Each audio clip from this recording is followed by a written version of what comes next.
Hello there, my name is Rachel. The first time seeing my channel, you should review cartoon series, anime series, so something computer random. And today we'll talk about Aquaman, King Atlantis, Chapter 2, Primal, so something like that. Or I can't really say the name correctly, but anyway, it's this part I wasn't expected to drop so soon. That it's kind of surprising because it's like a week ago the first part was dropped, and they automatically dropped the second part. Like, all right, I guess it was the plan because it's one of the things about HBO Max. Every time they have a sort of special sort of show, especially have three parts, they usually like to expand that three parts. Like wait a month and a half or 2 months to drop the other part. This one they dropped a week ago, so it sort of threw me off. And I was hoping this episode was basically convincing me this series is completely worth watching. That I was hoping I was wrong the first time I watched the first episode, because the first episode, if you see my last video, I just did not click with it.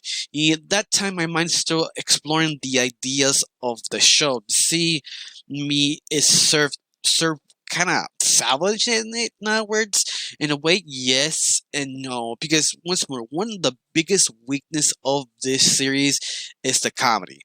Or I think it's not just the comedy, it's that I feel the whole episode is stretched out way too long for a simple premise what a series has. Because the 45 minutes, you need to layer so many things, sort of build or give something to sort of interesting conversation on something funny non-stop. And I think that's the main problem. This series doesn't work that well with a long stretch 45 minutes. And I think this one what this episode suffers so much because it started kind of funny, really charming, like how it starts at the first episode that Aquaman coming back to his homeland, and his brother Ocean Master stole his cherish, stole his power, and stole the his staff now, and basically ran away, and Aquaman basically kind of chased him down and bring him back to justice. But at the same time, you get to know Aquaman a little bit more deeper. His biggest fears, why he keep doing this, why he wants to be respected by his own people, and that in itself, you understand pretty well. That sort of untrust, sort of, do I deserve to be king? Do I earn my throne? That to make him very relatable of this type of show. This sort of depiction of Aquaman.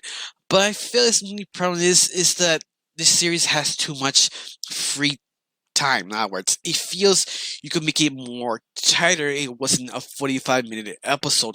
That 10-minute episode would help be better for this type of show. Now, the rest of the episode, the part they actually finally find Ocean Master, but it was sort of captured by this sort of fisherman, this evil fisherman who doesn't really have a true name, who has all the power of the world, the one who can predict things before it actually happens.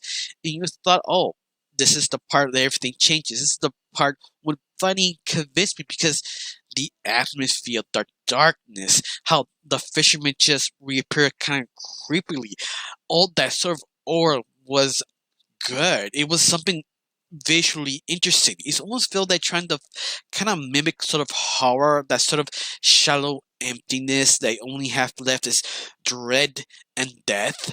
And I feel they mimic that pretty well with the animation they have, especially with the fisherman. He's sort of a god who see everything before it actually happens. And Aquaman sort of panicking, doesn't know how to sort of take him down. So you realize, oh yeah, it's the way to take him down is hit the island.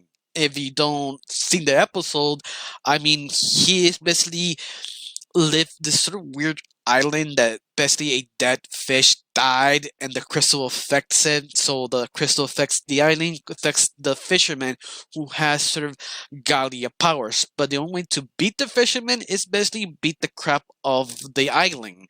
So you could hurt the fisherman. It sounds weird. It is. Yeah, I thought it was sort of entertaining, especially all the sort of kind of horror elements it has. And I just enjoyed the aesthetic and sort of the idea of what was the fisherman. But of course, a very silly, ridiculous way, but feel they actually work very well for what the show tries to do. But all that's not enough to convince me. I feel the show could be even better.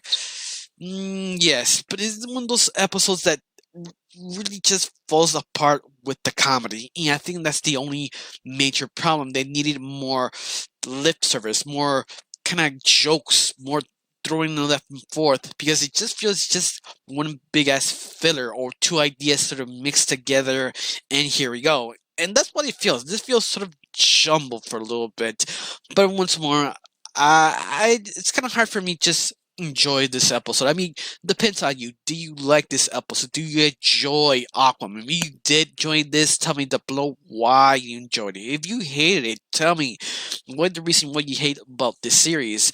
Now, I get really nothing else to say. Just thank you for watching. Don't forget to subscribe and have a wonderful day.